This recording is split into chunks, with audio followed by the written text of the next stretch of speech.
The views on a Breath of Fresh Air podcast reflects the parties involved, and we encourage you all to use it as a conversational tool that will lead to personal studies of your own. Hallelujah. Hallelujah. Hallelujah. Hallelujah. Welcome to a Breath of Fresh Air podcast. Here with your hosts, Earl Roberts and Nakhaz Gay. As a young person, Christianity can be so foggy, like smoke in the mirrors and so unclear. But we're here to bring you a breath of fresh air.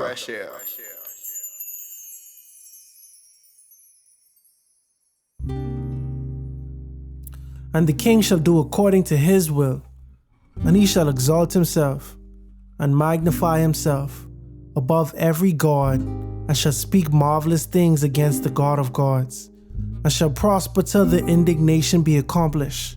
For that is determined shall be done. Neither shall he regard the God of his fathers, nor the desire of women, nor regard any god, for he shall magnify himself above all. But in his estate shall he honor the God of forces, and a God whom his fathers shall know not shall he honor with gold and silver, and with precious stone and pleasant things. Thus shall he do in the most strongholds with a strange God, whom he shall acknowledge and increase with glory. And he shall cause them to rule over many, and shall divide the land for gain. In today's episode, we dive into Daniel 11, a chapter filled with intricate prophecies and intense power struggles. Here we unravel the foretold conflicts between mighty kings and empires, showcasing the ebb and flow of history as seen through the divine lens. Join us as we explore how these ancient revelations still resonate today, reminding us of the ultimate sovereignty and the unfailing wisdom that guides the course of nations and individuals alike. As always, be blessed and enjoy.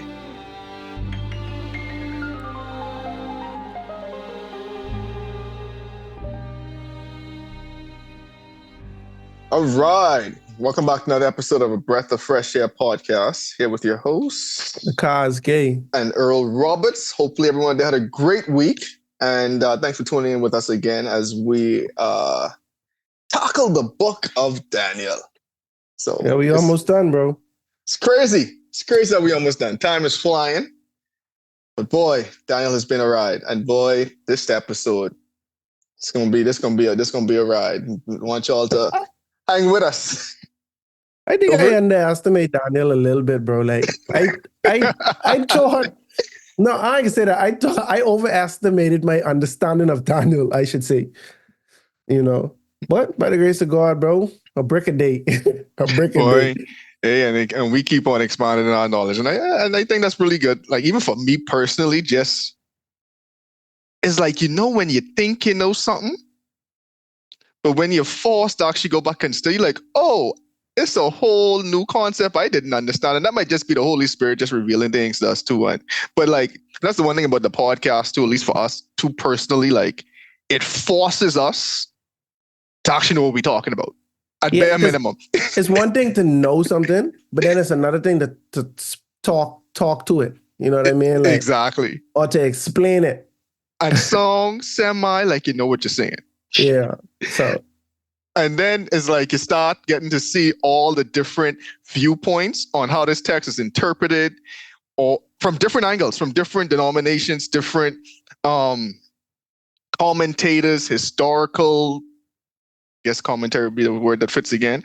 And it is interesting, especially with Daniel. Like other books, a lot of theology agree and align across denominations, but Daniel, Revelation, some parts Ezekiel and Isaiah, but all this stuff to start dealing with like prophecy, you get a lot of different theological interpretations. Yeah. And it gets really interesting. And here's the thing, it's so easy to get led astray with more difficult theology. Oh, yeah. Because if you ain't understand it, the first thing that semi makes sense to you, you're gonna latch on to. Oh yeah. If it makes sense, oh, this got to be it, bro. This got to be it. And so several times while reading Daniel, I had this thought in my brain, like, why, God, why you use this word here? You know what I mean? So let me give you an example. When you say Messiah the Prince, right? It's like, if we're going to talk about the Prince of Persia in the following chapter, or one of the princes, why we don't just call someone a king so we could be a differentiation? You know what I mean? Because if the Prince of Persia is strong enough to withhold the messenger that came to interpret things for Daniel, right? If he's strong enough to do that, then, and he is a prince, and we have the Messiah who is also a prince in terms of ranking, how do we accurately, based on this book, choose the rankings of this prince? We know that Michael, who's one of the, quote unquote, one of the princes in one verse, and then in another verse, he's your prince. You know what I'm saying? Michael is stronger than the Prince of Persia because he can Clearly beat him. He can clearly beat him. You know what I mean? And then we have Messiah the Prince. And I'm just like, we could have consolidated these princes, you know what I mean? Or we could have use different terminology, different titles. Exactly. We could have do a little something to clear up the confusion. Well, you know. No, but so that's my belief, you know, or that's the thoughts that run through my mind. Exactly. Obviously, God's intellect and his ways are far superior to mine. And obviously, it would be more flaws if we did things my way. But these thoughts came to my mind, and I stopped and thought about, like, if the text was very easy to understand, it would be all the more easy for the devil to cloud it. And what I mean is this: so we think about the parable of the wheat and the tares, right? You know, there's a parable of a farmer. He plants his wheat, and the enemy sees the wheat. And he wants to, you know, disrupt his harvest. So he plants weeds, aka tares. He plants tares which look identical to wheat. And the only way to determine which one is actually wheat and which one is actually tares is to reap it, and then you could separate it. But while it grows, you cannot try to uproot one because you end up killing the other. So at the end of the harvest, the farmer, he lets it grow to its full potential, then he uproots and then he separates. That's the wheat and the tares. Now, when we think about that from a metaphoric standpoint for wheat, which turns into bread, right? And bread is actually a symbolic term for the word, you know what I'm saying? When we think about this, and you think about the prophecy, if the wheat was, if the bread, if the prophecy, if the explanation was very easy that a caveman could do it, it would be very easy for the devil to replicate it, for the devil to maneuver or to discredit it, or to basically cloud that thing, because it's so easy to corrupt. And so we see situations like when Jesus and in Genesis 3 verse 16, when they say, I'll put enmity between the seed of the woman and the seed of the serpent, and it will crush your head, and you will crush his head, and it will strike your heel, right? The text says, I'll put enmity between the seed of the woman and the seed of the serpent, right? Yep. Which means that generations to come, there's going to be someone that comes out of a woman, right? That is going to be a direct threat to the enemy who exists later on, right? And it says the seed of the woman, not the seed of a man. So the devil had a clue. And so now you have all of these ancient texts, these ancient Mesopotamian texts, or even ancient Egyptian texts that say, hey, we have this deity who was born of a woman. It was immaculate conception. You know, I mean, that's the term they use for Jesus as well, but it's the same thing. It was prophesied to happen, right? So they talk about Horus, the Egyptian god Horus. They say, hey, Jesus copied Horus. Horus was born of a woman. You know why? Semiramis, all of them, yeah. Right, all these people, right? And it's like, you know why? Because the Bible prophesied that this is what's going to happen. So the devil, he had thousands of years to prepare and to plant that tear. And for a lot of people, the first thing or the earliest account has to be the true account. So we have the Ten Commandments, right? And the Torah, the law, right? The Mosaic law as well as the Ten Commandments. And they say, hey, this has to be taken from the Babylonian text because they talking about not to steal, not to kill, not to do all these things. And the Babylonian text predates the Torah by thousands of years, like 2,000 years. So it has to be the source of truth. But it's like, okay, so you think the Babylonians were the ones to invent that killing is wrong. You know what I'm saying? All that. You know what I mean? That stealing is wrong. These type of things. Oh, you copied it from the Babylonians because they talk about a great flood. And to which I would say, if there truly was a great flood and two people document this, one is older than the other, does that explicitly mean that the latter copied the first one? It does not. It does not have to mean that. You know what I'm saying? These two people could be coming from original sources. Anyway, long story less long. When you get to, I know it's so funny because I hear somebody say, I want to stop saying long story short, and I want to say short story long and give you excruciating detail. but and to make a long story short, right? And Daniel is complicated, right? It's complicated. That it is. It's not impossible to understand, but it is a level of difficulty. And part of that is, for the protection and for the preservation of God's word. The enemy does his best to study and to try to disrupt, but at the same time, God did his part, what I'm saying, and giving it to us in a way that we could learn and, come to the best translation of it. And then even to like further expand on what Kazi say, think about it, well, because we talked about this last episode, right? Like, but Daniel in chapter 11, we about to continue is a direct continuation of chapter 10. So this vision is a vision that troubled Daniel for 13 years. Mm-hmm. He didn't know what it meant for 13 years. You know what I'm saying? Like, so again, it's something that you have to ask the Holy Spirit to help reveal it to you and help just be able to understand. I mean, we stand on the backs of people who've been wrestling with this for, over 1,000 years. But yeah, it's not easy, especially chapter 11. Me and Kazi was joking off pod. We saying like, yo, we thought chapter 9 was going to be the big dog. and we thought it was going to be smooth sailing. And then we come to chapter 11 and we get smacked upside the head. Boy. But, our preamble will serve as a thought today. We'll do Psalms 1 next time. And Daniel 12 is a shorter chapter. Yeah. But so starting out, I actually want to share my screen and just set some of the basis for chapter 11, right? Let's see, do this. So while you do that, just to further emphasize Earl's point, this is a continuation of chapter 10. When the scrolls were written, it wasn't isolated into chapters and verses the way we have now. So when we continue, when we compare the end of chapter 10, the angel is talking, and I'm in verse 20, it says, do you know why I have come to you? And now I must return to fight with the prince of Persia. And when I have gone forth, indeed, the prince of Greece will come. But I will tell you what is noted in the scripture of truth. No one upholds these except for Michael, your prince, right?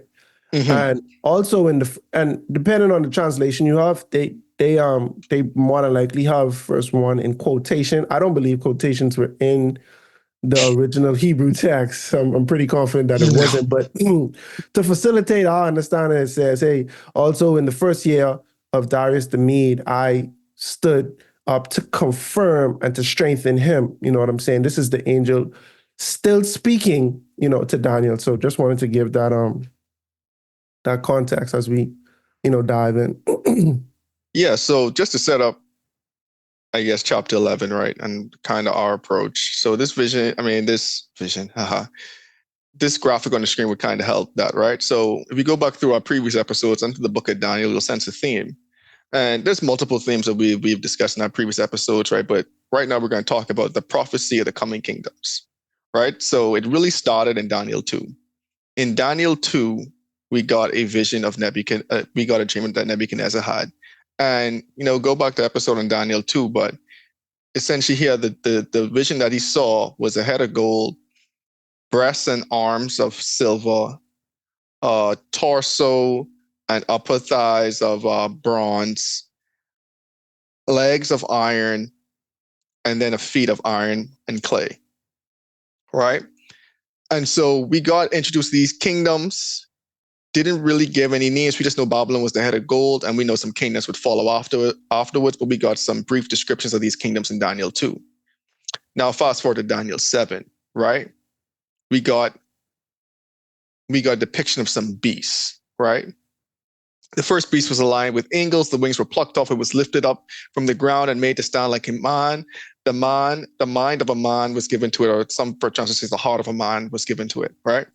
And in our episode in Daniel 7, we showed how Daniel 7 and Daniel 2, as you can see in this figure, were related, right? So this head of gold was also the kingdom of Babylon, right? And we talked about how the lion and the eagle symbology also represented Babylon, how you can go back to that, right? But now you see in Daniel 7, we got a little bit more information than we did in Daniel 2. So now in Daniel 7, we also saw a bear. A bear was raised up on one side. It had 3 ribs in its mouth. It was told to arise, devour much flesh, right? And we know this bear coincided with the Medo-Persian Empire. And we saw the Medo-Persian Empire in this statue 2 arms ago. We know it was a 2-pronged kingdom. This bear was raised up on one side. We know that the Persian side of the kingdom was stronger than the Medes, right? And arise, devour much flesh. We know that that this kingdom started really conquering parts of Asia Minor, parts of the Middle East, and started to really advance their kingdom. And we talked about some of the kings that were in some of the Persian kings, and we talked about how they weren't really nice people, to say the least, right? But again, Daniel 7, we got a little bit more information about this kingdom to come. So now, next, we learned about this leopard with 4 wings of a bird on its back, and it was 4 heads, and dominion was given to him. We talked about the symbology, like how leopards were fast praying. The wings gave it a lot of speed, and we talked about just the fast rise of the Greek Empire. Right? And again, a little bit more information that was given in Daniel 7 than Daniel 2. Then we get this beast, and we know just based off of the timelines, this beast has to coincide with the iron, the legs of iron. And again, if you go to Daniel 2 and Daniel 7, some of the same symbology and some of the same literary language that was used to describe both of these kingdoms being dreadfully strong, exceedingly great. They ruthless kingdom. They devoured everything, devoured and broken to pieces and stomped what is left in his feet. And then in Daniel 7, we got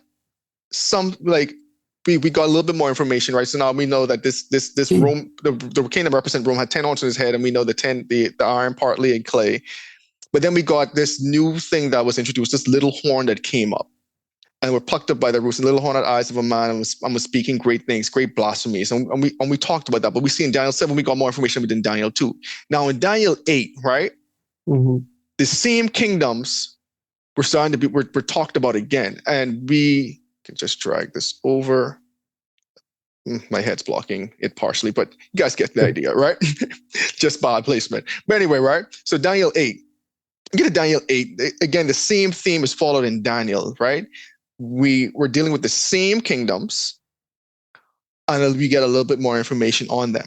Now, in Daniel 8, by the time when Daniel 8 was written, Babylon was pretty much at the end of their empire. So not much focus from after Daniel 7, not that much more focus was actually given to Babylon itself. Mm-hmm. So now you're starting to see, we're just talking about the kingdoms left to come. Mm-hmm. We got the ram with 2 horns. And again, the symbology with the 2, we talked about the 2 arms, the bear raised up on one side. It's the duality between the kingdom of Mede and the Persia. And this was actually specifically stated in Daniel 8. It told you what kingdom this would be. Mm-hmm. In Daniel 8, we also got this goat. This goat that came from the west across the face of the whole earth without touching the ground, and he had a notable horn between his eyes. The goat trampled the ram, later took his horn and was broken in and was broken, and in its place came up 4 other horns towards the 4 winds of heaven. And again, we talked about how this represented Greece. We see it conquered the whole earth without touching the ground. Again, talking about how fast this goat came. It took one leap and it didn't touch the ground once. It just devoured everything in its path, right? And we know the great horn between its eyes was someone called Alexander the Great. Someone who's throughout the decades, the great is still his epithet. So let's just talk about how great of a man he had to be, right? So, and then we know after Alexander the Great, his kingdom was divided, and it was divided into 4. And we're going to get into that in somewhat in Daniel 11, right? But then in Daniel 8 again, this little horn appears again. Going back, we expounded about this in our chapter in Daniel 8, but now we know this little horn has to line up with the same little horn that was in Daniel 7. And when did this horn take place? This horn took place after the Roman Empire, right? And again, the things that this horn was doing was pretty similar to what was talked about in Daniel 7. And again, we also made tie back to Revelation. But the reason I want to set this premise here is when you come to Daniel 11, the theme in Daniel so far has been dealing with the same kingdoms in order, and also giving you more information each time it starts to talk about these kingdoms, right? Because it's you almost can picture it as one long prophecy that was broken up into different installments. This time we gave you, I almost picture it as a 4-course meal. We gave you this, now you're ready for this, now you're ready for this, now you're ready for this. Right? So now in Daniel 11, this is the framework that we are standing on. And it's all these previous chapters, and and some of these things were interwoven, like Daniel 9, 10, all kind of are interwoven into these prophecies as well. But like this is the foundation that has been laid as we're going into Daniel 11. Right. So Daniel 11 is like the detailed explanation of the symbols that we see. And it's still speaking symbolically, but it's more detailed than, these are the Daniel 2 through Daniel 8 prophecies. And it's going to go even beyond. Yeah. And that's the part that gets where a lot of theology start to disagree with. But again, we're going to get into that, right? But in a way, Daniel 7 went beyond too, because they talk. Yep. Oh, on Daniel 2, because they talk about when the stone come and crash it all. Yeah. So yeah, we very consistent themes that we see here, and they tie. I prefer, like, bro, I'll be honest with you. When you read other people that have other interpretations of Daniel 11, I like some of the conclusions they come to, but I don't feel comfortable deviating from the theme that goes from the nation that you are in for the most part until Jesus' return. Like, that's a consistent theme that we continue to see. And it also continues in Daniel 11. When we get to at the end of Daniel 11 and we go to Daniel 12, we see a similar thing that happens during the little horn in Daniel 7. Like right after the Daniel 7 them talk, right after the little horn talking so much, we see the Ancient of Days, but we see judgment happening. You see what I'm saying? In Daniel 7, that directly follows after this little horn is wreaking havoc. And so when we get to the end of Daniel 11, we see the same pump happening from the king. They don't call it a little horn this time, they call it a king. And then very much after, in Daniel chapter 12, we see Michael, you know what I'm saying, and the heavenly hosts swooping in the same fashion that we saw in Daniel chapter 7. So like, I can't in good faith deviate from the consistency in Daniel to try to align different historic events that on paper might have what appears to be a more cohesive meaning. You know what I'm saying? Like on paper, it might seem, oh, this has to be it because it lines up, like close, but at the same time, it has to ignore some fundamental aspects of this chapter as well as of the entire book of Daniel. And I can't lean onto that way of thinking. I do like how you brought up the rock, because that's a super important part too. Like, because again, Daniel 2 does go from Babylon all the way down, but like it didn't I really like how you bring that up because I didn't. And it's like, okay, so now in Daniel 2, you did go from Babylon all the way to God's coming, but it didn't expand upon what was happening, especially in the latter times. And then Daniel um 7. 7 started to give you some more of that information. Daniel 8 started to give you some more of that information between that and God's coming. And then Daniel 11 really gives you a lot of that information. But again, we don't get into it because this is where this is where it actually gets a little fun. Yeah. But it's going to be a little roller coaster ride, right? So I'm just going to leave this up. Go for it. But I gotta put a disclaimer out there, y'all. Don't kill us if you disagree with us, bro. Truly, this is a very difficult chapter. We trying our best, you know what I mean? I'm not speaking as a source of truth or authority on these things. I'm just going based on the things that I have read, my interpretation, and the Holy Spirit guided me above all, you know? Yeah, I say the views of a Breath of Fresh Air podcast reflects the parties involved, and we encourage you to use it as a conversational tool to further studies of your own. Exactly. But yeah, all right. So in verse 1, also in the first year of Darius the Mede, I stood up to confirm and strengthen him. And now I tell you the truth. Behold, 3 more kings will arise in Persia, and the 4th shall be far richer than them all. And by his strength through his riches he shall stir up against the realm of Greece. Then a mighty king shall arise, who shall rule with great dominion and do according to his will. And when he has arisen, his kingdom will be broken up and divided towards the 4 winds of heaven, but not among his posterity, nor according to his dominion from which he ruled. For his kingdom shall be uprooted, even for others besides these. Okay. All right. Oh, one more thing I wanted to point out too, right? So I was talking to someone about this. So again, the kingdoms in Daniel are specifically related. Oh, the reason why these kingdoms are important because these are the kingdoms that ruled over the Holy Land, God's promised land. Yes, during this time, you had things going on over in Mongolia. Yes, you had things going on over in China. The Mayans and things. Yes, there were other kingdoms in Africa. But the Bible is concerning God's people. And so these kingdoms ruled over Jerusalem, the holy city. We're going to talk about the glorious land. We're going to talk about some of these things, but this is what it's referring to. So that's why these kingdoms are important. Yeah, bro. It's like when you that's important to understand objective while writing. I mean, while reading the objective. When we go through, a lot of people, they live in the New Testament, so they have a different perspective on the Bible because they live in the New Testament. But without the proper context of the Old Testament, you would kind of ignore how the whole time it's been related to Jerusalem. You know what I'm saying?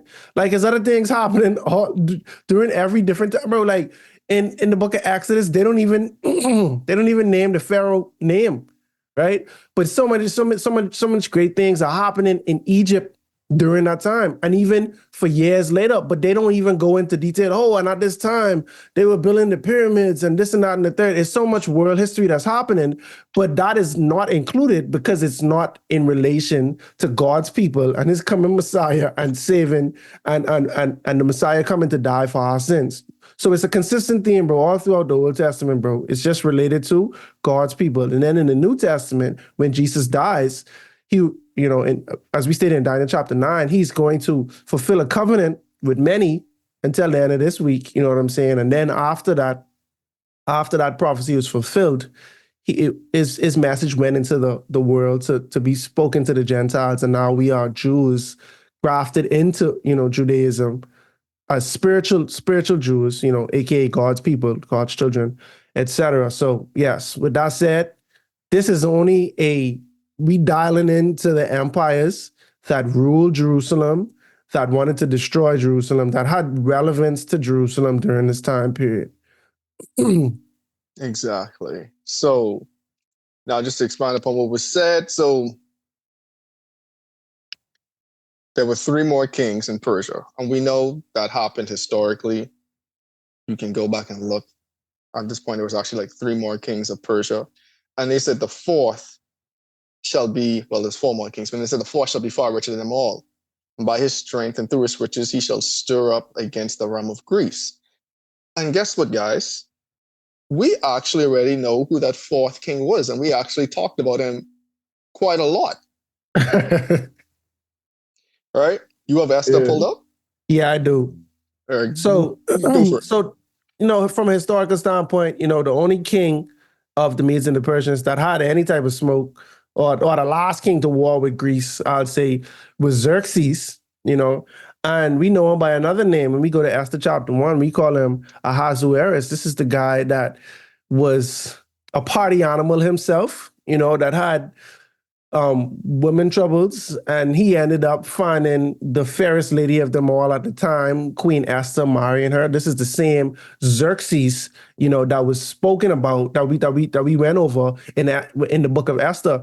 And this one of the few times when I'm actually happy that we went over Esther before going over to Daniel, because from a chronological standpoint, Esther happens after Daniel. However, Daniel's prophecy talks about Esther beforehand, or Esther's timeline beforehand. So anyway, we go to excuse me, we go to Esther chapter 1, verses 2-4. That in those days, when the king Ahasuerus sat on the throne of his kingdom, which was in Shushan the palace, in the 3rd year of his reign, he made a feast unto all his princes and his servants, the power of Persia and Media, the nobles and princes of the provinces being made before him. When he showed the riches of his glory, of his glorious kingdom, and the honor of his excellent majesty many days, even 180 days. And when these days were expired, the king made a feast unto all the people that were present in Shushan the palace, both great and small, 7 days in the courts of the garden of the king's palace. So to summarize what is happening here, we have a king. I stated in Daniel 1, they said that he was rich, bro. In Daniel 11, chapter 2, it say, by his strength, through his riches, he shall stir up all against the realm of Greece. So this same King Xerxes, in Esther chapter 1, they don't talk about his military conquest, but they talk about how rich he was. He was so rich that he had a feast, right? And he invited all of his people, all of the princes, all of the servants, all of the king's horses, and all the king's men, all of these people. And he had a feast to show off his glorious kingdom and his riches. That's verse 4. They say he showed off his riches and his glorious kingdom. But we spoke about this. This feast lasted 6 for months. half a year, 6 months, 180 days, the Bible says. And then after 180 days, so I showing off my fleet. I showing off all my riches. We just having a joyous time, right? For 6 months. And then after that, there was an after party for a week. After the 6 months of festivities, we do another week after that. This man, he was rolling in it, you know what I'm saying? He was notable for his military, fights against Greece, but also for his great riches. And so, you have anything to say on that? No. All right, so then in verse 3, they say, a mighty king shall rise, who shall rule the great dominion and do according to his will, right? Now, this mighty king, so they just introduced Greece, right? Xerxes shall stir up against the king, against the realm of Greece. Yep. Now, if you remember Daniel chapter 8, they talk about the Medo-Persian Empire, which was the ram, and then the Greek Empire, which was the goat. Not to be confused with the acronym that we say, the greatest of all time, the GOAT. But anyway, the GOAT end up destroying that ram, right? Yep. And so now we see that being fulfilled in verse 3. The mighty king shall arise, who shall rule with great dominion. Bro, let me show you how insane of a military power Alexander the Great was. If you go on Wikipedia and look at his battle record, this man has like over 20 battles and all of them were victories. Just let that sink in, bro. Like, this guy didn't lose. That's crazy. And he was young. He died at what, 35, 33, 35, someplace around there? Yeah, well, yeah. So, but my thing is, bro, he was doing this in his 20s. Whew. That's the crazy part. Like Boy, Alexander the Great was getting busy and Yeah, he he's getting wasn't busy. losing, bro. boy. The only thing we could beat him was a FIFA, bro.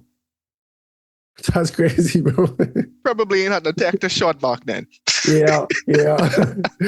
So now we see verse 3 is talking about the infamous Greek king Alexander the Great. I just find it kind of ironic, and I'm sure I don't know if that's how the Hebrew was written, but they say he will rule with great dominion. You know what I'm saying? The operative word great, and that is how he was described, the great. The great through You know, ages.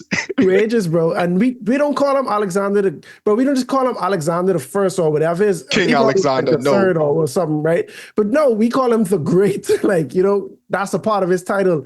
And we have other kings you might call the Peace, the Happy. There were other kings that were also the Great.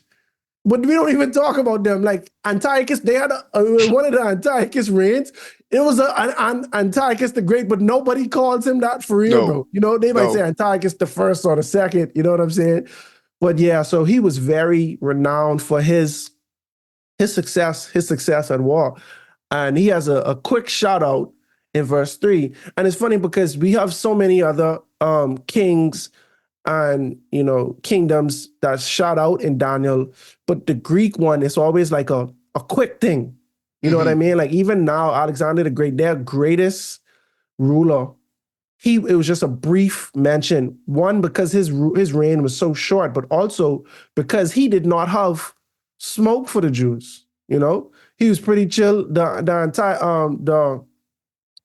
The Jewish historian Flavius Josephus in Antiquities of the Jews, he has an excerpt on Alexander the Great, and he mentions how Alexander the Great, after his conquest, he was in Jerusalem. He was shown the prophecies of this very book, Daniel, and he was shown how they mentioned him, ruling, and it was prophesied to have happened. And because of that, based on Flavius Josephus, they were saying that Alexander the Great chose to leave Jerusalem alone. You know what I mean? Hey, you don't become the great by being stupid. Right, exactly. You say, all right then.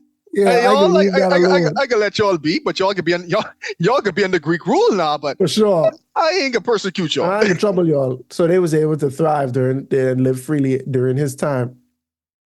And so another thing you mentioned is that when he has arisen, his kingdom shall be broken up and divided toward the four winds of heaven, but not among his posterity. So it is true. The four major rulers that came about after Alexander the Great, and we spoke about this in chapter 8, they were not his heirs. They were not among his posterity. And the number 4, we talk about 4 so much. The leopard had 4 heads, right? He had 4 wings. You know what I'm saying? Did the ram have 4 horns? I believe he did in chapter 8. If I'm not mistaken. I can go back to that visual, but yeah, it did.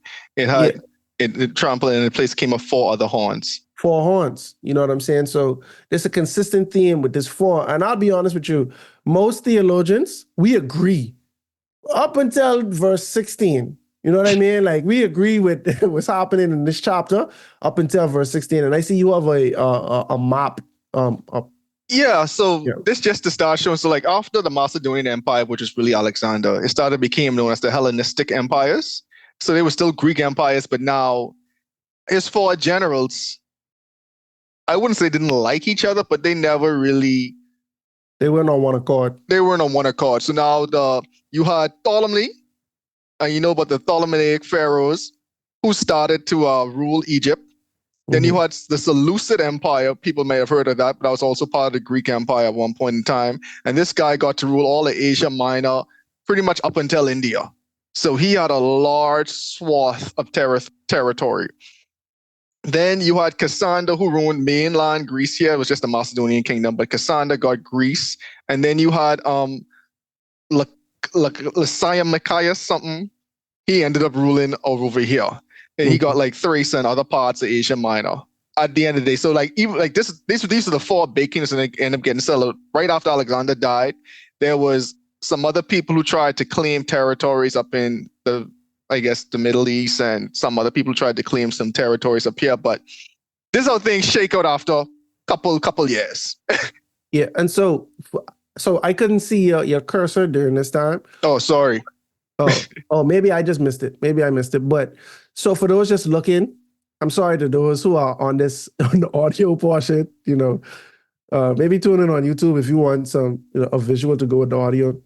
But so we're gonna start talking geographically after this verse. They're gonna start saying north and south, and it's not explicitly because it's a north part of the world or the south part of the world, but it's in relation to the glorious land, which is Jerusalem. So if we look at the green, so Jerusalem is actually where the what they call it, the legend with the four colors in the middle where it says the different empires.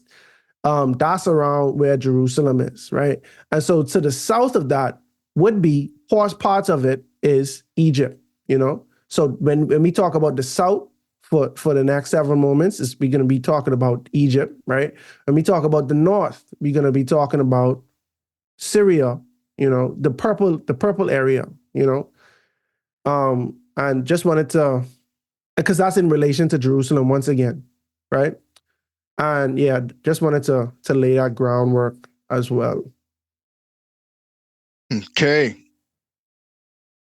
So now in verse 5. Also the king of the south shall become strong, as well as one of his princes, and he shall gain power over him and have dominion. And his dominion shall be a great dominion. And at the end of some years they shall join forces, for the daughter of the king of the south shall go to the king of the north and make an agreement. Sorry. But she shall not retain the power of her authority, and neither he nor his authority shall stand, but she shall be given up with those who brought her, and with him who begot her, and with him who strengthened her in those times. But from a branch of her roots one shall arise in his place, who shall come with an army, enter the fortress of the king of the north, and deal with them and prevail.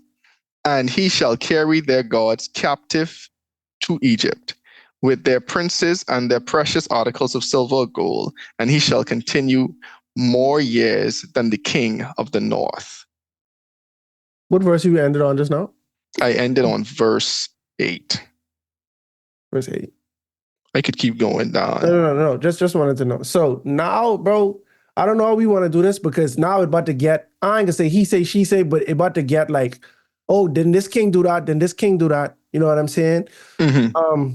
We could get into that. Like, I don't have a problem doing that, but I think it might get a little confusing. You have anything to say on verse 5 through 8? No, I actually think I should go until probably verse 15. Yeah. Yeah. Also the king of the north shall come to the kingdom of the king of the shall come to the kingdom of the king of the south, but shall return to his own hand. However, his son shall stir up strife and assemble a multitude of great forces, and one shall certainly come and overwhelm and pass through. And he shall return to his fortress and stir up strife. And the king of the south shall be moved with rage and go out and fight with him, with the king of the north, who shall muster up a great multitude, but the multitude shall be given into the hand of his enemy. When he has taken away the multitude, his heart will be lifted up, and he will cast down tens of thousands, but he will not prevail. For the king of the north will return and muster a multitude greater than the former. And he shall certainly come at the end of some years with a great army and much equipment. Now in these times many shall rise up against the king of the south. Also violent men of your people shall exalt themselves in fulfillment of the vision, but they shall fall. So the king of the north shall come and build a siege mound and take a fortified city, and the forces of the south shall not withstand him. Even his choice troops shall have no strength to resist. But he who comes against him shall do according to his own will, and no one shall stand against him, and he shall stand in the glorious land with his destruction and power. Okay, so we just read through some description of a lot of battles. You go from verse 5, and I ended on verse 16. you just went through a lot of battles, right? But what could be lost is even at the end, very end. Anyway, you want to say something? Yeah. So verse 5 through 15, because that's clearly generally accepted. Verse 16, some people include it in a different portion of time. Some people don't, whatever. But it is known as the Syrian Wars. Now, there's been a lot of wars in Syria, and so it can be kind of confusing, but it's the Syrian Wars between the Seleucid Empire and the Ptolemaic Kingdom of Egypt. So Earl gave us the four different co-regions as well as the four different areas that they ruled over. But these wars are between the purple, which is Syria, right, and then the green, which is Egypt, aka the south versus the north. The green is the south, the purple is the north, and the ruler after Alexander the Great, when we first get introduced to it in chapter 11, is Ptolemy, who rules over the south, and what's buddy name who ruled over the north? Seleucus the first Nicator. Right, Seleucus the first. So now when we get to verse 6, it's certain things that they mention. Oh, they say the daughter. Let me see exactly what they say. And at the end of some years, they shall join forces. The daughter of the king of the south shall go to the king of the north to make an agreement. So during the Syrian wars, there were 6 great wars that happened over a span of over 100 years between the Seleucid and the Ptolemaic Empire. You can Google this. This is 100% facts, and it's easy to understand. But when Ptolemy and Seleucus, after they passed, their grandchildren had an alliance. So I think the daughter of Ptolemy's granddaughter, Bernice, married Seleucus or whatever guy's name, grandson, who was Antiochus II, and they form an alliance. And when we read, we're gonna see that the alliance it went south because she shall not retain the power of her authority, and neither he for his authority they shall not stand, but he should be given up with those who brought her, etc. So this right now, it describes the mutiny that happened after their alliance. They got married. Antiochus decided, man, I ain't really feeling Bernice or whatever her name is, Berenice. I ain't really feeling like that. I can go back to my old squeeze. What her name is? Start with an L. Laodice. So he went back to his first wife. His first wife poisoned him, and then she killed Bernice. So they made an alliance, thinking that the two nations was gonna be together, and it didn't work out. They were both, killed. And then after that, it was a bunch of vengeance wars after that. My brother, I avenging my sister, Ptolemy, Berenice's brother, want to avenge his sister's death. You know what I'm saying? And these wars continue over a span of 6 great wars. So that really is the summary of verse 5, right? Yeah, verse 5 through verse 15. And for more, we could come in and just go in detail, but I don't really want it to be like too, like, it get kind of like soap opera-ish. Then he did this, and I ain't say soap opera, but you get what I'm saying. I don't know if you have anything else you want to say on. No, so like, I was going to agree, right? So like verse 5 through 15, some people say 13, really depends on what our line gets drawn, but most people agree this is the Seleucid versus the Ptolemaic wars, right? A lot of stuff happened, like I say, it was over a century, so a lot of stuff happened, right? So, and then now, again, if we count all of this as the Greek Empire, what starts to come after the Greek Empire, right? We know Rome is knocking on the door, right? And so you see in verse, because it depends on where you start to draw a line, right? But now you see in those times, some people start to rise up against the king of the south. Also, violent men of your people shall exalt themselves in fulfillment of the visions, but they shall fall. So the king of the north shall come and build a siege mound and take a fortified city, and the forces of the south shall not withstand him. Even his choice troops will have no strength to resist, right? Yeah. But he who comes against them shall do according to his own will, and no one shall stand against him, and he shall stand in the glorious land with destruction and his power. Now, in verse 17, he shall also set his face to enter with strength of his whole kingdom, and upright ones with him. Thus he shall do, and he shall give him the daughter of woman to destroy it. But she shall not stand with him or be by him. After this, he shall turn his face towards the coastland and shall take many, but a ruler shall bring the reproach against them to an end. And with the reproach removed, he shall turn his back on them. Then he shall turn his face towards the fortress of his own land, but shall stumble and fall and not be found, right? So now we starting to see the introduction of Rome. We know the king of the south at this point was the Ptolemaic Empire. And now we know after the king of the north now. So now, as we start to go through Daniel 11, the king of the north and the king of the south, just picture these as flags that start getting to move on with each kingdom as they started to get conquered, right? And again, if you look at this map, right, because now everything is in relation to Israel, Jerusalem, right? I don't have a map of the Roman Empire, but forgive me, but Rome over here. Oh, you can't see my mouse. I got to put it over here. Rome's over here. Right? So now you started to come around up.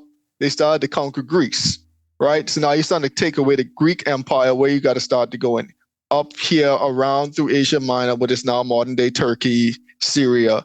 But in respective of this, they're coming from the north. So now the king of the north flag has now gone from the Seleucid Empire over to the Roman Empire. Right? And now you're starting to see in history, there was this guy named Julius Caesar. And he was given the daughter of, what was this guy named? Pompey, who was the guardian of Pompey and Cleopatra's brother. And because he was the guardian of those in them too in Egypt. And Pompey gave Julius Caesar, Cleopatra tried to make an alliance, right? So now the king of the north is coming down, and he's going to start doing.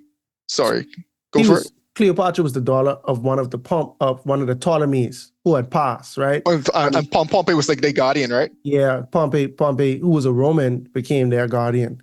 Exactly. Now you already start to see how things starting to get a little dicey. Now Roman was in charge, and they started to make allegiance with Rome. Sorry, I lost my verse. Yeah, you was in the Bible, or you was referencing something else? I was in the Bible. Okay, so yeah, I think you was in verse 17, because he shall give him the daughter to destroy it, but she shall not stand with him or be for him. That's the exactly. Yeah. So long story, less long. Yeah. I'll be honest with you. No matter who you go with, like no matter who's analysis on verse 17 through 19 you go with, it's been fuzzy all the way around. You see what I'm saying? Yeah. Some people say this alliance about Cleopatra's ancestors like 100 years prior. You know what I'm saying? Her and one of the Ptolemies, I think, because there was a Cleopatra that was a descendant of the Seleucid Empire who, joined with the Ptolemaic Empire. Yeah. And you know what I'm saying? And some people say that, but it ignores some of the verses that comes after it. So when we get down to, I think it's like verse 21, they talk about the Prince of the Covenant, right? I think that's verse 22, they talk about the Prince of the Covenant, right? And so when we get all the way down there, we know that they're talking about during the Roman Empire, because that's when the Messiah, the Prince, as stated in Daniel 9, who shall make a covenant with many, also stated in Daniel 9. We're going to touch that when we get to that verse. But yeah, that happened during the Roman Empire. Mm-hmm. This is where I get dicey, bro, because we know Greece, we was good with Greece up until verse 15 or 16, right? Now from 17 to 20, 17 to 20, it's Rome. And And that's the beginning of Julius. That's the Julius Caesar. And they started talking about Julius Caesar and Cleopatra. We know Mark Antony and Cleopatra was defeated. Caesar went back up to Rome, and then we know he gets stabbed. We know that just from historicals. Now, to Kazi's point in verse 20, right? Then there shall arise one in his place. Julius Caesar was gone. Julius Caesar wasn't actually a king. He was more of a dictator. The Roman Empire officially began with Caesar Augustus, who was his adopted son, really was Julius Caesar's nephew. His story, we go to his story, go Wikipedia, do your Google search, get more on historical facts there, right? But we know Caesar Augustus came into play, and they say he imposed taxes on the glorious kingdom. Again, the glorious kingdom in this context is Israel, right? And if you go back in Luke, Matthew, one of those, you can see like I think it's Luke chapter 2. You could pull it up. I could just keep on talking, right? But we know at the beginning, like the Gospels, where when Jesus was born, this was whatever BC, there was a tax imposed. And that was the reason why. I don't have it right up in my head right now, right? Something BC. I think it's more like 3 BC or something like that. Something sounds good, right? But like so, and we know this is why Joseph had to go back to Bethlehem, because there was a census and they had to go like pay the taxes. So again, Caesar Augustus Caesar, however you want to say it, he imposed taxes on the glorious kingdom, but in a few days he shall be destroyed. Go for it. I got the text right, and so it's go for it. Yeah. Some people. So when people like, I just want to reiterate, because I'm not avoiding this, bro. When we get to chapter 19 through 20 and beyond, some people stay in Greece, bro. They stay in Greece. They make all of this about Antiochus, and you could say, oh, because bro, kings share things in common. You know what I'm saying? They share things. You know, kings impose taxes. You know, there are kings that was very hostile toward the Jews. You know what I'm saying? Like, this can apply to other people in history. Facts, right? But I like the consistency of the Bible, answering the Bible, and then the consistency of Daniel, which places the Messiah or the Prince of the Covenant to be during the Roman Empire, which means that when we get to 17 through 19, either that's the last bit of Greece and then they just make a drastic shift, or they already start to come to the Caesars, basically. So we mentioned Julius Caesar from 17 to 19, his rendezvous with Cleopatra. He died, and then Cleopatra, she team up with Mark Antony, right? But she wasn't really right, and she wasn't really for Rome for real. She was really trying to preserve the interests of the Egyptians, Ptolemaic kingdom, and even though they were outnumbered the Caesar Augustus, right? Octavian, they outnumbered him. Yep. They still lost because there was trickery involved. You know what I'm saying? All type of confusion was happening, and that's what we believe 17 through 20 is summarizing. So now when we get to 20 and they talk about the king that there shall arise in his place one who imposes taxes on the glorious land. Let's look at Bible. Luke 2. Verse 1, and it came to pass in those days that there went out a decree from Caesar Augustus, right? This is the same gentleman we was just mentioning, that all the world should be taxed. This is Bible, right? And this taxing was first made when Cyrenius was governor of Syria, and all went to be taxed, everyone into his own city. Joseph also went up from Galilee out of the city of Nazareth into Judea, into the city of David, which is called Bethlehem. So long story less long, as Earl mentioned, this when Mary and Joseph went down to Bethlehem to be taxed. And this was during the same time when Jesus was actually born. And so I believe, bro, just in cohesiveness, 2 verses later, when they talk about the Messiah, the Prince, people being swept away from before him and be broken, and also the Messiah, the Prince, the Prince of the Covenant, I believe that is saying that this person would be broken, and also the Prince, what they say, that with a force they shall be swept away from before him and be broken. Right? And also the Prince of the Covenant. And also the Prince of the Covenant shall be broken. That's how I interpret that to be talking about, you know what I'm saying? And that aligns in the timeline of during the reign of the Caesars. So that's where I believe that we are in this text right now. And I think it fits well, bro, because they say he shall impose taxes, right? But within a few days he shall be destroyed, not in anger or in battle. Caesar Augustus, he died, right? And he died, he was not murdered. You see what I'm saying? So he did not die in anger and also not in battle because he was not in battle. He was not murdered. He died of natural causes. You see what I'm saying? One other thing I wanted to mention, and I just want to throw this out there. I don't really do too much thinking on it.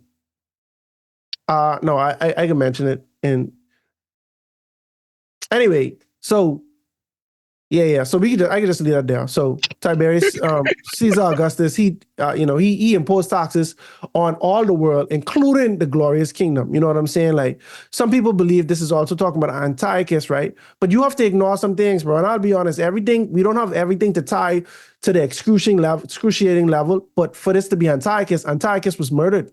So he was killed in anger. You know what I'm saying? Not in battle, but he was murdered, And so continuing to verse 21. So, and in his place shall arise a vile person to whom they will not give the honor of royalty, but he shall come in peaceably and seize the kingdom by intrigue with the force of a flood. They shall be swept away from before him and broken, and also the prince of the covenant. And after this, a league is made with him, and he shall act deceitful. Anyway, let's focus on the prince of the covenant part before we even get to 23, right? And you kind of already hinted towards it, like, who's the prince of the covenant? And this same... Jesus. Amen. I don't know. I didn't know that was a rhetorical question. I thought you were seriously asking that. I was going to expound, but we even got to do that. For the sake of time, we go. That's Jesus, right? We talked about this in the previous chapters of Daniel. You can go into like Matthew 26 when it was still talking about like the communion, the Last Supper, but like Jesus is the prince that was promised. He is the one whose the covenant was made. It was by through his blood we are saved. Like our covenant is through him and God. So again, Jesus is the prince of the covenant. He was the promised prince from Abraham's time that was coming to save the whole world. But the people who argue for Antiochus, they say the prince of the covenant. They say that they claim that to be the high priest, because they was dealing with covenant and sacrifice and stuff like that. But I think evidence on that is lacking because there's nowhere scripturally where they ever mention a high priest and they call them a prince or a prince of the covenant. So now if we agree that, no, let me just go back to Daniel chapter 25. Daniel chapter 9, verse 25, right? We spoke about this 2 episodes ago. It says, they talk about the Messiah, and we can't disagree. We all agree who the Messiah is, right? So know therefore and understand that from the going forth of the command to restore and build Jerusalem until Messiah the Prince. So they mention the Messiah as the Prince, right? There shall be 7 weeks and 62 weeks. The street shall be built again and the wall even in troublesome times. And after the 62 weeks, the Messiah shall be cut off, but not for himself, right? And the people of the prince who is to come shall destroy the city and the sanctuary. The end of it shall be with a flood. Until the end, war, desolations are determined. Then he shall confirm a covenant with many for 1 week, but in the middle of the week, he shall bring an end to sacrifice and offering, right? So in verse 27, this he that we're talking about is also Jesus, who is Messiah, the Prince. He shall bring a covenant for many for 1 week, but in the middle of the week, he shall bring an end to sacrifices, right? And when we spoke about Daniel chapter 9, we mentioned the emphasis on in the middle of the week because Jesus' ministry lasts 3.5 years. And so a week, right, this is a prophetic week, which means a week is just an interval of 7, right? So, but in this instance, they talking about 7 years. That's a prophetic week, 7 years. In the middle of the week, which would mean in the middle of 7 years, right, 3.5 years, he shall be cut off. The Messiah shall be cut off. But they were talking about how he should make a covenant for that whole week, even despite the fact that he's going to be cut off in the middle of that week, etc. That's how I interpret that, right? So now here's some similarities we see between Daniel 11 and Daniel 9 as related to the Prince of the Covenant. In Daniel 9, verse 27, we see that he shall make a covenant. That's facts, right? So a covenant is involved, right? In Daniel 9, verse 25, they called the Messiah the Prince, right? So we see, whether you agree or disagree on who the Prince of the Covenant is, we see that there's a prince in Daniel 9 who shall make a covenant, you know? And so I believe that the Prince of the Covenant is Jesus. I believe that is pretty clear. Like, if I just say, if I just walk up to someone who's a Christian on the street and say, "Who's the Prince of the Covenant?" You know what I'm saying? I think more than likely they're gonna just even assume it's Jesus. And so now, with the assumption that this is Jesus, right? Who was the king when Jesus died? We mentioned who was the king when Jesus was born. That was Caesar Augustus. But if we go to Luke 3, verse 13, now in the 15th year of the reign of Tiberius Caesar, Pontius Pilate being governor of Judea, and Herod being tetrarch of Galilee, and his brother Philip, they go into a bunch of people, right? But this text tells us about, this is the introduction to John the Baptist, right? In the same year, he baptizes Jesus. 3.5 years later, Jesus dies. This all happens during the reign of Tiberius Caesar, who, if we allow history to tell it, was a vile person. So when we get to verse 21, and in his place shall arise a vile person to whom will not give the honor of royalty. Why do we say he was not given the honor of royalty? Because he was not the biological son of Caesar Augustus. He was Caesar Augustus' stepson. Caesar Augustus' son was Agrippa, who became king for a short time and died and made Tiberius Caesar the emperor. And so he was not given the honor of royalty because he was a second choice because he was not actually of the bloodline. You see what I'm saying? But he didn't come in arguing or trying to fight or anything like that. He played his position and he was given the kingdom peaceably because his mother, who was the queen, argued for him, although that was the former king's stepson. You know what I'm saying? So basically, this is just trying to say, yeah, he take the throne, but it wasn't like, despite being a vile person, he didn't do it being a villain. He did it peacefully, diplomatically. You know what I'm saying? And then he got it. With the force of a flood, they shall be swept away from before him and be broken. Also, the prince of the covenant. You know what I'm saying? All of this is talk. This, to me, this is a foundational piece to give us the timeline of where we are in the middle of this chapter. In the prophecy. Yeah. And then now in 25, he shall enter peaceably and even into the richest places of the province, and he shall do what his fathers have not done, nor his forefathers. He shall disperse among them the plunder, spoils, the riches, and he shall devise his plans against the strongholds, but only for a time. He shall stir up his power and his courage against the king of the south with a great army, and the king of the south shall be stirred up to battle with a very great and very mighty army, but he shall not stand, for he shall devise plans against them. Yes, those who eat of the portion of his delicacy shall destroy him. His army shall be swept away, and many shall fall down slain. Both these kings' hearts shall be bent on evil, and they shall speak lies at the same table, but it shall not prosper. For the end will still be at the appointed time. While returning to his land with great riches, his heart shall be moved against the holy covenant, and he shall do damage and return to his own land. So from 24 to 28, essentially, they started to talk about like the Roman conquest. Again, Kazi mentioned Flavius Josephus. You can go back and start seeing what some of the Roman empires do, how they sacked Jerusalem, how they seized Jerusalem, how they burnt down the temple. A lot of these things kind of prophesied here, but it's still like a high level overview. But these some of the Roman conquests that they were talking about. That's like the high level. You want to say anything on that or go into more depth or anything? I ain't got nothing. All right. More in depth on that. All right. So now in verse 29, is where things start to get interesting.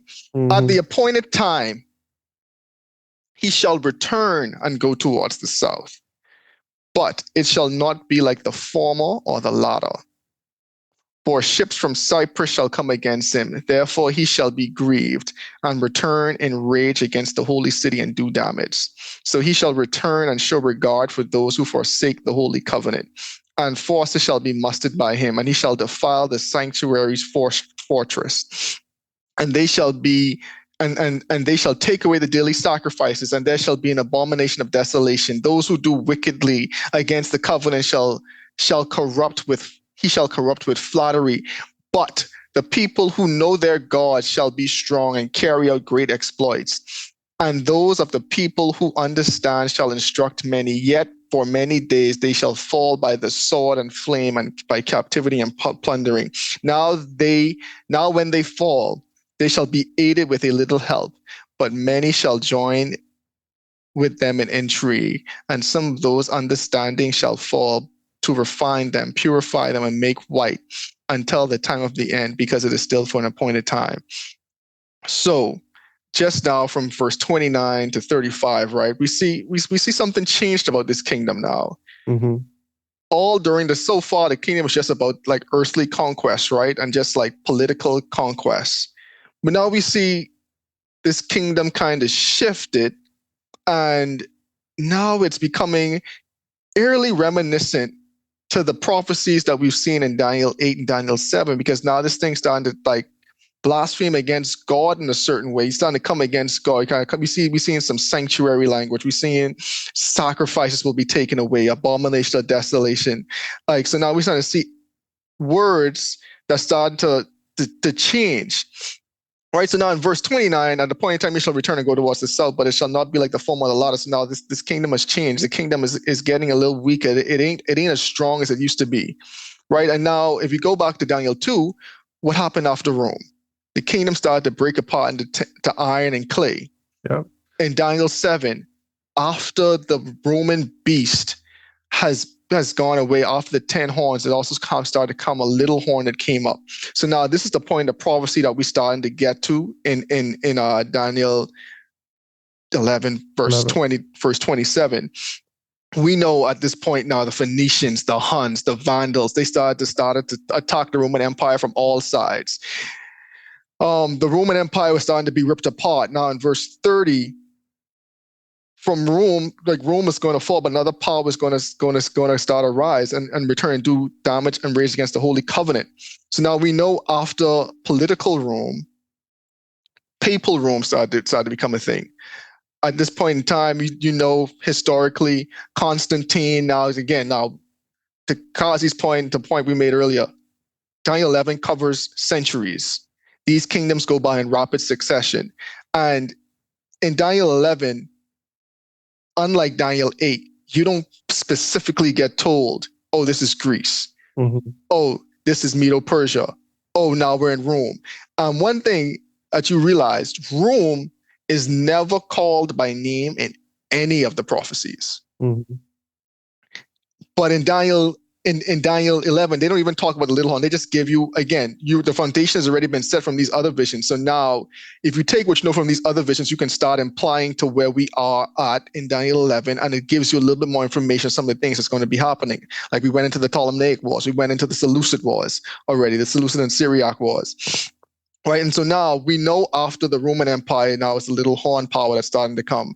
And we know papal Rome grew in power as the political Rome declined in power. Sorry, you want to say anything? Yeah, no, just to call back to the parallels in Daniel 11. And the forces, verse 31, and the forces shall be mustered by him, and they shall defile the sanctuary fortress. Then they shall take away the daily sacrifices. Now, as you can see in your Bible, the word sacrifices is italicized, and that's because the original Hebrew does not have that word or a word for it. It just says the daily. And so this was inserted in the word, and they italicized it just so you could know they inserted it for context. You could take that with a grain of salt. It could be right, it could not be right. But the texture says the daily, and place the abomination of desolation. And in Daniel 8, verse 11, we see the same thing that's happening. He even exalted himself as high as the Prince of Hosts, and by him the daily were taken away, and the place of his sanctuary was cast down because of transgression. An army was given over to the horn to oppose the daily, and he cast down truth to the ground. He did all this and prospered. And so now, staunch similarities again between this person and the little horn of Daniel 8, who is very awfully like identical to the little horn Exactly. in Daniel 7 and the little horn in Revelation. I think it's Revelation 13 or maybe 12, one of the two, I can't remember. So now if we place this, so now when we think about in terms of timeline, we see how far down we have came all the way down. Like Earl and I, we don't have the ability to give you because this would take for us to actually be like well studied in history, you know what I'm saying, in all of these intricate details as related to the Jews. And they have Bible scholars and theologians who have dissertations on this type of information who don't have it all together. But what I like to do in this text is I like to use the markers, let the Bible show the similarities as much as possible, just to be a guideline. You know what I'm saying? And then from there, it can kind of give you a general understanding of where we are in the span of time. So when we look back at Daniel 7, right? Um, Daniel 7, verse 7. After this, I saw in the night's vision, and behold, a fourth beast, a dreadful one, terrible and strong, exceedingly. And it had great iron teeth. It devoured and brake in pieces and trampled the residue with the feet of it. And it was diverse from all the beasts that were before it. And it had 10 horns, right? So it was diverse. Remember, in this text, they mentioned how it was not like, you know what It I'm was saying? different Not, from the former and the right. latter. It was different from the former and the latter, right? I considered the horns, and behold, there came up another one among them, another little horn. Before them, there were three of the first plucked out by its roots. And behold, in this horn were eyes like the eyes of man, and the mouth spoke great things. And I beheld the thrones were cast down, and the Ancient of Days did sit, whose garment was white as snow. So we see this Ancient of Days, man. They say his hair was like wool. This in Daniel 7, but then in Daniel 10, we see Daniel have a vision of another of a being awfully similar, bro, who's dressed in all white, hair Mm-hmm. like wool, feet Mm-hmm. like bronze. You know what I'm saying? Stuff like that. This is the same Ancient of Days that is being shown. So now I just want to make a contrast. The little horn in Daniel 7, well, in Daniel 7, they talk about he have eyes, he have the eyes, his eyes were like a man, and he spoke great things, right?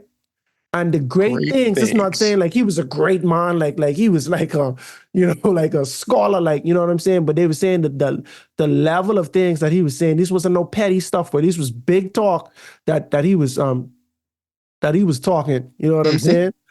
And in the midst of all that he was saying, we see judgment happening. We see the Ancient of Days sitting on his throne, bro. The books were open. Open. Yep. You know what I mean? The books were open, and then we pawn back to the little horn. You see what I'm saying? We pawn back to the little horn, and we see all of the the talking that it's doing. We go to Daniel chapter 8. We get a little. They get a little more descriptive in what he was saying. They were saying he was talking so much to the point where he was casting down they say the horn reached all the way Me up to heaven and cast to down the heaven. truth. You see what I'm saying? It was trampling on the truth. Um, you know, he magnified even to the Prince of Hosts. And by him the daily was taken away, and the place of the sanctuary was cast down. And so we see this great pompous little horn that is attacking the Most High. Like it is a threat to the Most High.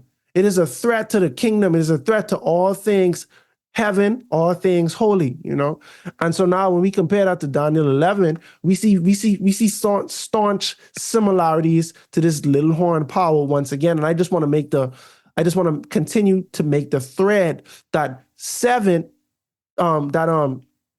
Daniel 7, Daniel 8, and Daniel 11, they share they share the same attributes. You know what I'm saying? So it's not to be broken apart. It's not to be assumed, oh, this little horn in Daniel 7 is a Roman horn, and then we have a Greek one in Daniel 8, and then continuing a Greek one in Daniel 11. No, we can't do that, because at the end of Daniel 11, we talk about how the little horn, we talk about how this power is going to be like like all of the destruction that it's gonna be that it's gonna do. You know what I'm saying?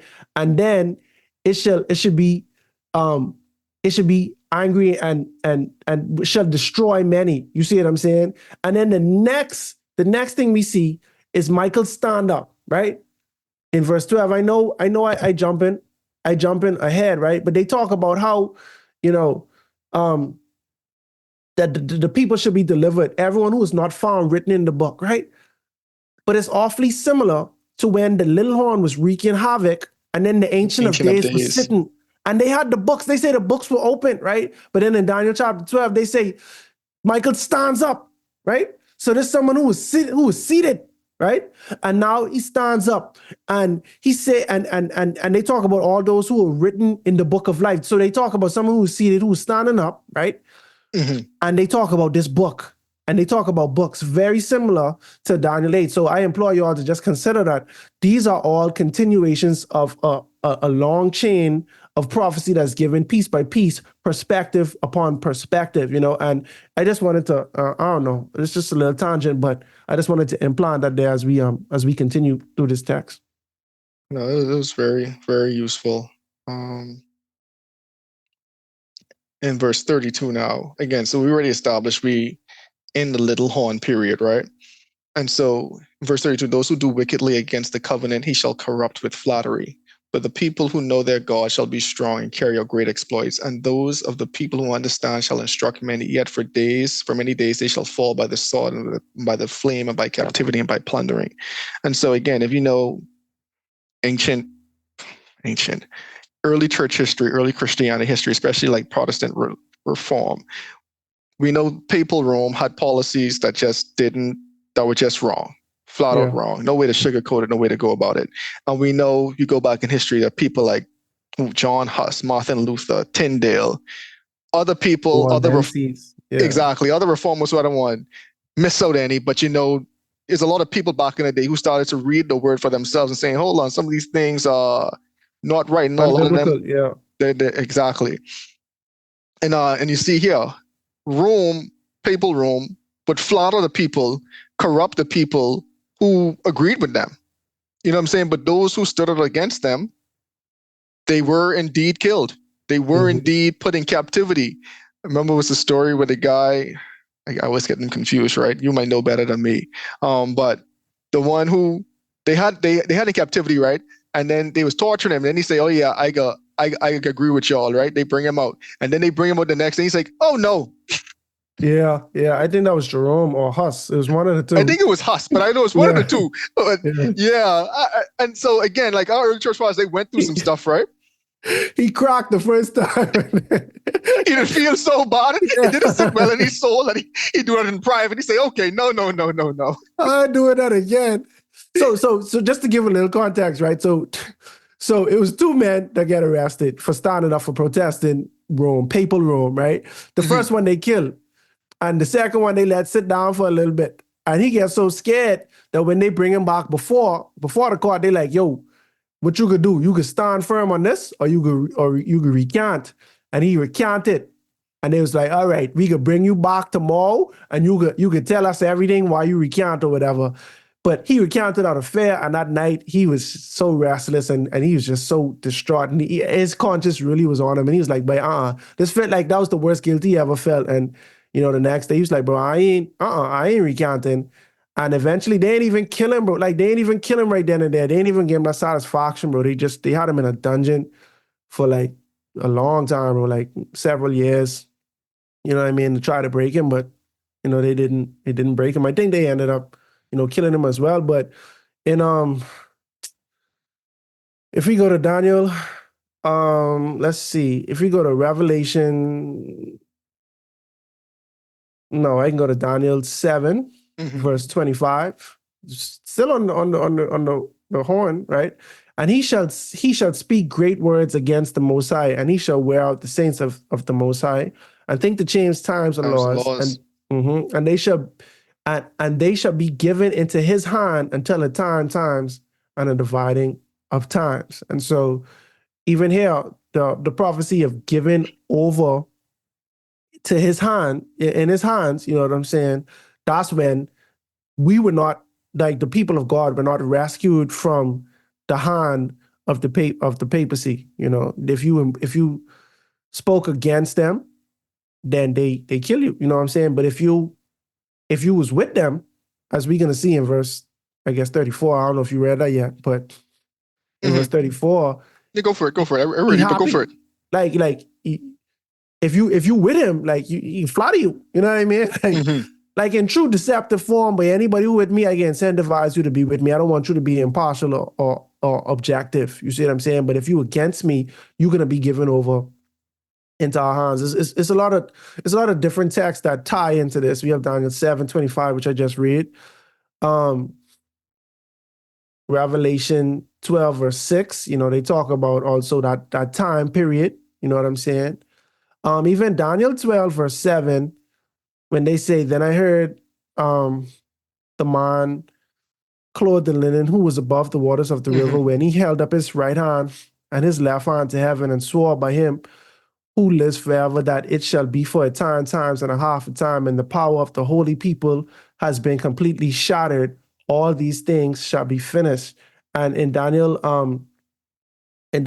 7, verse 25, which I read, it said, until a time, times, and a dividing of time. So this right here is just further connective prophecy saying that, bro, it's going to be a time period. And we still have to do our episode that talks about the times, you know what I'm saying? But it's going to be a time period when their persecution is going to prevail. It's, the hand of the papacy, despite being evil and being wrong, it's going to come to pass. Like they're going to be victorious for a time, in what they're trying to do. And then now, sorry. Okay. Yeah, and then some of these understandings shall falter, finally purify them and make them white until the time of the end, because it's still for an appointed time. Verse 36 now. And the king shall do according to his own will. He shall exalt and magnify himself above every god. He shall speak blasphemies against the God of gods, and shall prosper till the wrath has been accomplished. For what has been determined shall be done. He shall regard neither the God of his fathers, nor the desire of women, nor regard any god, for he shall exalt himself above them all. But in their place he shall honor a God of fortresses, a God which his fathers did not know. He shall honor with gold and silver, with precious and pleasant things. Thus he shall act against the strongest fortress of a foreign God, which he shall acknowledge and advance its glory, and he shall cause to rule over many and divide the land for gain. I'm going to read something from like Thessalonians, 2 Thessalonians. I'm going to start from verse 3. Let no one deceive you by any means, for that day will not come unless the falling away comes first, and the man of sin is revealed, the son of perdition, or lawlessness, who opposes and exalts himself above all that is called God or that is worshipped, so that he that sits as God in the temple of God, showing himself as he is God. Do you not remember that when I was still with you, I told you these things, and now know what is restraining, that he may be revealed in his own time, for the mystery of lawlessness is already at work. Only he who now restrains will do so even until he is taken out of the way. And the lawless one will be revealed, whom the Lord will consume with the breath of his mouth and destroy with the brightness of his coming. The coming of the lawless one is according to the work of Satan, with all power, signs, and lying wonders, and with all unrighteous deception among those who perish, because they did not receive the love of truth, that they might be saved. And for this reason, God will send them a strong delusion that they should believe the lie, that they all may be condemned, who did not believe the truth, but had pleasure in unrighteousness. But I read that to say that, again, in Thessalonians, like Paul talks to the Thessaloniki people about the coming of the lawless one. And we see this lawless one exalts himself above God, above everything that's called God, and above everything that should be worshipped, right? And then we see Paul was saying this is already at work. And this lawless one is according to the working of Satan. And he's coming with the power and the signs and the wonders. And so now we see in Daniel 11, we saw this king, what did he do? He exalted and he magnified himself above every god. He spoke the blasphemies and he prospered until the wrath is being accomplished. Sorry. Got anything? I don't know. This way it started to get fuzzy for me, bro. All right. Yeah, I'll be honest because even in verse 36 they say then the king, right? But this whole time we wasn't even saying king and thing like that. You know what I mean? Like we talk about all type of kings, all type of they were saying the king of the south, king of the north, but then they say, we should rise another one who does this, then another one, then another one. And now they specify, then this king in verse 36 shall do according to his own will. He shall magnify himself, he shall exalt himself. And I'll be honest, I'm not completely clear on what part of the papal And so again, exploits. Yeah. and so now, right, when you get to this part of the chapter, I could tell you what other commentators say, right? This could just be a discussion. Listeners could enjoy it, right? So now when you get to this part of the prophecy, people saying now, again, me and you know prophecy now, right? Mm-hmm. Who gave papal Rome? If we know now papal Rome is about to start getting declined, what came after papal Rome? Who gave him his deadly wound? What you're going to find about in Revelation. Napoleon. Exactly. So now this king that you're starting to get introduced now, we started to talk about the European powers that started to come about. Mm-hmm. And so now there was even French after Revolution. the reformers now, because now we just finished dealing with the reformers. Now we know we in Europe time now. We in more like, I wouldn't say modern Europe, but where these European nations starting to figure out themselves, nation rising up against nation, starting to revolt. And so now we in that time period now was some commentators starting to say, right? So now we starting to talk about the king that started to rise was, now we start talking about the French Revolution. That's what some people say. Yeah, okay, I get that because during that time it was like a raise in secularism. Mm-hmm. So up until that time, it's like the Christians at that time, which was really the Roman Catholics for a long time, they ruled with an iron fist. They waged war against people who of different religions and within their religion who just didn't subscribe to what they believe in. And then it got to a time when people was like, oh, I going all the way to the other side and I don't really believe in this Christian thing. Like among the Europeans, like that wasn't a thing. Like everybody was Christian and then they became Protestants. And then during that time, they pushed like atheism and like, exactly. There was this whole like goddess of wisdom and goddess of like liberty. They started to push like state as God. That's what you see, like saying they were God. No gods. Right. They didn't believe in that type of stuff. And then, but you end up realizing in the culture got so corrupt, they was like, okay, we got to introduce something because them not believing in anything worse than them believing in God. Right. But we got to give them something to believe in. Mm. And so that's where it starts to get interesting, right? But then if you know prophecy, right? So like in Napoleon locked up the Pope. He sent his generals to lock up the Pope, and the Pope died in captivity, and that was essentially the end of the papal power. Mm-hmm. So let's keep on reading. Sorry. I'm going to go in verse 40, and we could just talk about the end of the chapter. At that time of the end, the king of the south shall attack him, and the king of the north shall come against him like a whirlwind with chariots, horsemen, and with many ships. And he shall enter the countries, overwhelm them, and pass through. He shall also enter the glorious land. And many countries shall be overthrown, but these shall escape from his hand, Edom, Moab, and the prominent people of Ammon. He shall stretch out his hand against the countries, and the land of Egypt shall not escape. He shall have the power over the treasures of gold and silver, and over the precious things of Egypt. Also the Libyans, the Ethiopians shall follow at his heels. But news from the east and the north shall trouble him. Therefore he shall go up with a great fury to destroy and annihilate many. And he shall plant the tent of his palace between the seas of the glorious mountain. Yet he shall come to his end, and no one will help him. And that's an interesting prophecy in itself, right?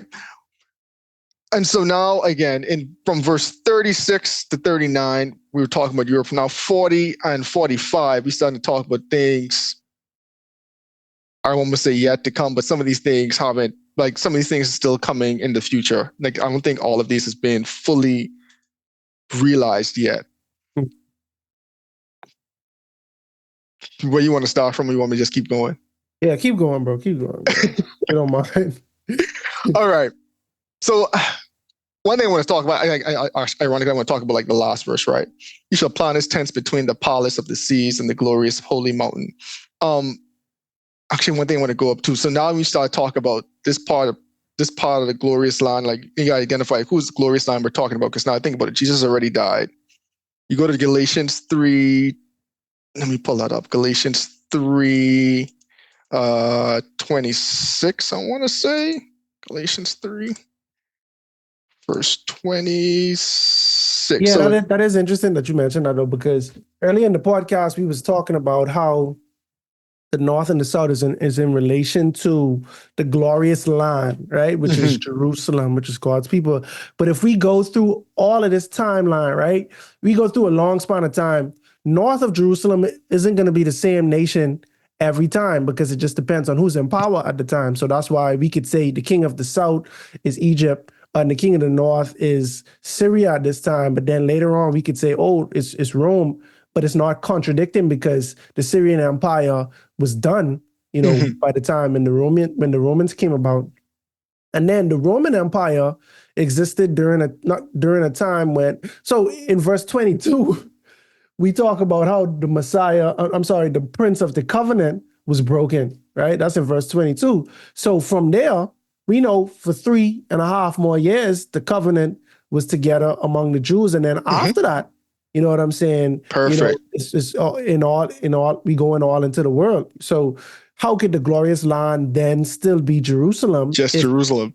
Right. If God's people expanded to the Jews and the Gentiles. So when Jesus came, he came to give deliverance to all, And so now, in true feet of iron and clay fashion, right, we have this system where it's Rome mixed with people. So think about what clay symbolizes, right?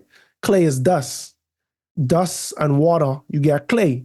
And when God created man, right? They get the clay of the earth, they breathe into it, and it became man, right? So clay, in a lot of ways, represents mankind, like the everyman. So in Daniel 2, when we get the feet of iron and clay, we see how this Roman system is intertwined with everyday people and not just Roman citizens or not just Roman, like people who are of that nationality or ethnicity. So you have people like, you have Bahamians, Roman Catholic, you have Haitians, you have Jamaicans, Irish people. I think a bunch of Spaniards. Spaniards, Spain, France. Right. Yeah, a lot of Mexicans for sure. When I was in Mexico, it's a Spanish influence. Yeah, but when I was in Mexico, bro, everywhere is Catholic stuff like the Virgin Mary, these certain type of tattoos, rosaries, stuff like that. So it's not specific to Romans. So like back in Jesus in them time, where you could see where someone's from because just based on the type of people that is in that region, just like how you could see, like I could tell when somebody from the islands, bro, I could look at you for the most part and say, oh yeah, that person from the islands, bro, for sure. For sure. Sometimes it's tripped me out. Like I have a friend, I ain't gonna go into that tangent, but anyway, yeah. So now the symbolism of the glorious land, since we so far into the timeline, it can't still be Jerusalem specifically, because even if we wanted to name it geographically Jerusalem, the two people that occupy Jerusalem, none of them accept Christ, like none of them accept the Prince of the Covenant. You know what I'm saying? So none of them accept Daniel 9 as saying that the Messiah is coming during the timeline when he came. Like even some people during that time frame, it was a I'm not going to say the majority of Jews, but it was a time when cursed are those who try to interpret Daniel chapter 9. because it predicts the Messiah to come who was rejected, you know? And so now the glorious line, it can't still be the Jewish people only. You know what I'm saying? It has to also include everybody that are people of the covenant. We are of the covenant because Jesus Christ, Exactly. the first covenant that was made, he would strike your heel. You know what I'm saying? He would strike your head. And he would strike your heel and you would crush his head. This was saying that Jesus was going to come. This is from Genesis chapter 3, verse 16. Let me read this Galatians thing to further back your point. So Galatians 3:26 through 29. So in Christ Jesus, you are all children of God through faith. For all of you who were baptized in Christ have clothed yourselves with Christ. Therefore, there is neither Jew nor Gentile, neither slave nor free, neither male or female, for you are all one in Christ Jesus. If you belong to Christ, then you are Abraham's seed and heirs according to the promise. So now in Galatians, essentially saying, oh yeah, you accepted Christ, and now you have become Abraham's seed. And why is that important? Because Abraham's seed was to inherit the promised land. So now you are all heirs according to the promise, right? Mm-hmm. And so now the reason why I was looking at verse 45, right? Even though it's the last thing, he said, he shall plant his tents of his palace between the seas and the glorious holy mountain. And so now we know the glorious holy mountain at that point is heaven. And what is sea? Is you go to Revelation, I won't spare you guys some of the time, or you go to Revelation, and we talked about this before, but the seas represent a multitude of people. Mm-hmm. So now what we see in Satan doing, he essentially planting his tents, he planting his insignia between the people and between God. He planted his sign between the people and God. So now, Kazi mentioned this, right? It was in Daniel 7, verse 25. We talk about that this power in the future will seek to change times and laws. Mm-hmm. You go in Revelation 20, we know by the mark of the beast, you'll not be able to buy or sell. So now we're seeing multiple times where this talk in the future where this power that's yet to come will try to come, will not even try, will come between God and his people. He will do his best to try to say, hey, and just to lead people astray. And so, and that's why I was saying, like, hey, part of this prophecy in Daniel 11, which a lot of people think is already done and fulfilled, is still pointing to the future. Part of this still has not happened yet. Yeah. I could go into like the 40 through 44. Let me A put it lot like, of people have different interpretations on it. Go for it. let me put it like this. We don't have to dial in on 40 through 44 today, because when we get to Daniel 12, which is only 13 verses, exactly, we could double back on that. You see what I'm saying? We could double back because it ushers in to Daniel 12, like what I was mentioning earlier. We talk about the destruction and you know, all of these wars that's happening and stuff at the end of Daniel 11, and then Michael stands up. So now we gotta when we continue on our next episode, we're gonna paint a picture between the ending of these verses going into Daniel 12, how it compares to Daniel 7. You know what I'm saying? How it compares to some things in Revelation. Like Daniel have, I don't know, like 4 or 5 prophecies, and then Revelation kind of discuss all of them, but Revelation go on for 20 something chapters. exactly. You know what I mean? Like, so like these things, they get expounded on more and more. But overall, bro, you know, because we've been at it for a minute. I ain't gonna lie, I don't even know what time we at right now, but overall, we well over our. Yeah. So overall, in Daniel chapter 11, a lot of timeline, bro. Like I feel like it would be excruciating detail if we go piece by piece. This represent this represent that. And I tried to do a little bit of that so I don't just completely ignore, you know, everything. But it's so much history that's involved, so much specific, so much different people that comes into play in Daniel 11. But what is beautiful to me is that even beforehand, God prophesied all of this to happen. So one thing we know for sure, when we get Daniel chapter 2, that's the blueprint. We know the 4, 1, 2, 3, 4, the 4 nations that are going to rule. That's the blueprint, right? And then they tell us a little bit about it in Daniel 7. A little bit more characteristics. They just tell us the strength of the first of these. In Daniel 2, they just tell us the strength of the nations, the empires, right? Daniel 7, they give us attributes of the empires, right? They give us a little bit on how many kings gonna be there and the power struggle between it. And then when we get to Daniel 8, they give us they abbreviate it. They abbreviate Daniel 8, but Daniel is so distraught in Daniel 8. We don't even get to the full, we don't even get the full explanation of Daniel 8 because Daniel is so distraught and he faints. So now when we get to Daniel 10, the angel like, yo, wait, I was trying to show you what was going on back in Daniel 8. You see what I'm saying? But you were so distraught, you know what I mean? But now I come in to tell you what happened. You feel me? Now I come to explain it. So maybe in a perfect world, if Daniel wasn't so distraught by what happened in Daniel 8, then we would have got Daniel 11 in that same chapter. You see what I'm saying? He might could have break it down that whole time, but Daniel couldn't handle it. You see what I'm saying? Because it was so overwhelming. And that's an important thing you just said, The reason why that's so important, because the way the Bible currently has chapter separation, and again, we alluded to this, right? But you gotta remember, like, all of this was just one vision. So you think about it, all of this other stuff should be filled in Daniel 8 already, to your point. Mm-hmm. You know what I'm saying? Like Daniel 8, but then separate Daniel 11. No, it's like all that should be like one figure.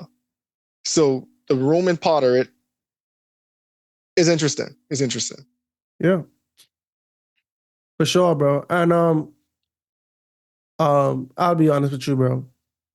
It's some debate on the Greek and the Roman thing. Yeah, it's a lot of debate. It's a lot of debate. It's a lot of different theologies. And but dude, bro, even some things in our denomination, you go to different people, you go to Uriah, you go to Mark Finley, they even have different ideas on what, especially the last chapters read, right? Some people go into like, oh, the Turkish wars in the 40 through 45.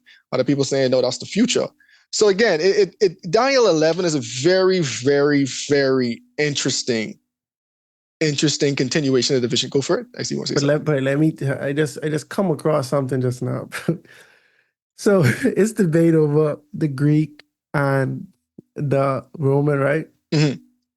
But one thing for sure we know in Daniel 11 is that it's a certain person who come in to it's a certain person who come in to try to put an end to the daily sacrifices, right? Every time we say daily, it's just a chuckle. To the daily sacrifices, right?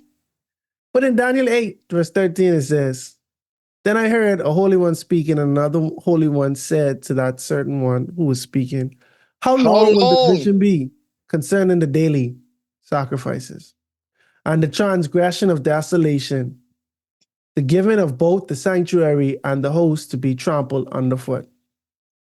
And he said to me, for 2,300 days, then the sanctuary shall be cleansed. Mm-hmm. So even outside of the sanctuary cleansing point, because that's a different thing altogether when it comes to Adventism. I'm not gonna say different thing, but that's a different story that we could go into. But the person, the holy one speaking to another holy one, and most scholars interpret that as angels. One angel saying to the other, how long is this going to be? How long will the vision be concerning the daily sacrifices? And he say 2,300 days. Now we're continuing the year-to-date theme, prophecy. Right, that's in Daniel. That's 2,300 years. The Greeks did not rule for 2,300 years. You see what I'm saying? Even if you start from the Babylonian Empire, go 2,300 years later, you still get touch Rome. You see what I'm saying? So we can't exclude Rome. We can't exclude Rome. Even in the same chapter when they say, hey, oh no, some people say it the little horn is talking about Greece? How could it be talking about Greece if they say the little horn going to put an end to temple sacrifices? How could it be? You know what I'm saying? Or not? I'm sorry. They will put an end to the daily sacrifices, right? Like, how could it be? How could that be if we saying this over a span of 2,300 years? You know, it has to touch Rome. And if that doesn't do it for you, back to the visual that Earl's showing today, Earl's showing right now, the Nebuchadnezzar's dream, Daniel chapter 2. This is like one of the introductory portions of the book. It gives us the time frame, not really the time frame, but it gives us the floor plan. The foundation. Babylon, the foundation, Babylon, the Medes, the Persians, the Greeks, and then Rome. You see what I'm saying? And so, brothers and sisters, that's the end of this episode. It was a mouthful, I ain't gonna lie. I hope that you all were blessed. I hope that you all receive something from it. And, join us next week as we continue Daniel 11 again into Daniel 12 on this prophecy on a Breath of Fresh Air podcast. In this episode, we went over Daniel 11. Here we see Gabriel outlining the various kingdoms and wars that were to come in the future. There are many different interpretations, and we shared our general understanding. But we still have a little more left to talk about in this chapter. So join us next week as we continue Daniel 11 and Daniel 12 on the next episode of A Breath of Fresh Air. Tonight's episode included voice acting by your host, Nakhaz. Remember to go ahead and research on your own in order to get a more firm understanding of tonight's episode.